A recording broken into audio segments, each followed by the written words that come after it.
ঝগড়া তো হবেই, দাম্পত্য জীবনের মজাটাই তো এখানে। কখনো ঝগড়া, কখনো আনন্দ, একটু বৃষ্টি, একটু রোদ, একটু হাসি, একটু কান্না, ভালো লাগা ভালোবাসা শেয়ার করে নেয়া, মিলেমিশে একাকার হয়ে যাওয়া, ঠিক কিনা?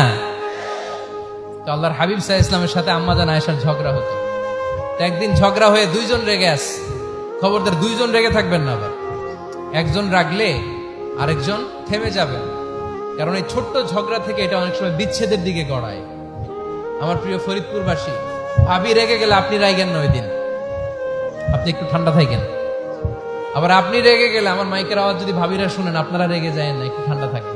দুইজনে রেগে গেলে তো তৃতীয় বিশ্বযুদ্ধ শুরু হবে, তাই না?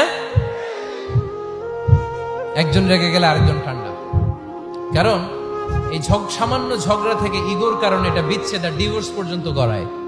আর শয়তান এখানে উস্কানি দেয়, কারণ ইমানদারদের ফ্যামিলি ভাঙতে পারলে শয়তান সবচেয়ে বড় খুশি হয়, আর ইমানদারদের ফ্যামিলি টিকে থাকলে খুশি হয়ে যায় কে?